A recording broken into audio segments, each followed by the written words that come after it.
Welcome to this edition of the Osha Street with me, your host, Margaret Mkavene. Today, I would like us to look at the process of risk assessment or the work area hazard assessment process. Risk assessment is something very important. This is a process of identifying the hazards in the workplace, identifying the controls, and also evaluating the risk and identifying the controls and making sure these controls are effectively handled, effectively implemented. Now, it involves the first step is understanding the scope of work.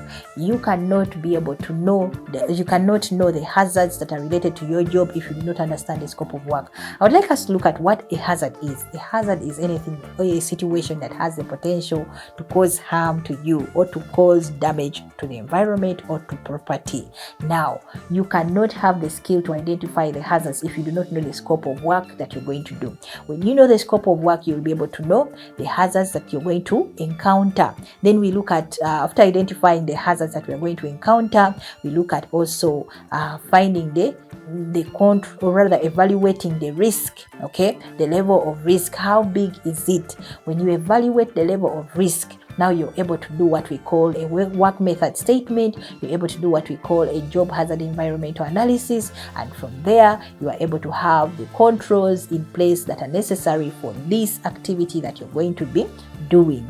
Now, lastly, there is what we call a pre-start. Now, the general risk assessment only helps us or enables us to come up with a last-minute risk assessment. The general risk assessment guides us. Now, the last-minute risk assessment is something that we normally use to help us be able to encounter the final hazards that are in the work front before we engage into an activity, which we normally call the pre-start. Something very important to do.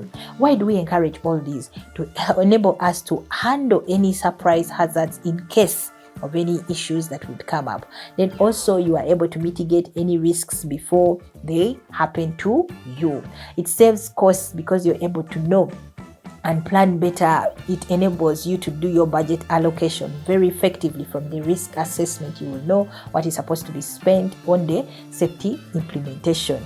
Training of the workers also, we can always use these risk assessments to do trainings in the workplace to identify the training needs from the risk assessments. It enables us to reduce the number of accidents in the workplace.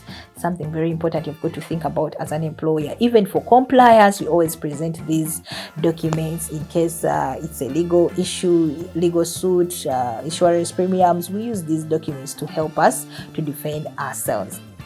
Something very important. For more information, reach out to us through our Osha Street YouTube channel, subscribe, as well as reach out to us through our contacts with me, your host, Margaret Mkavene.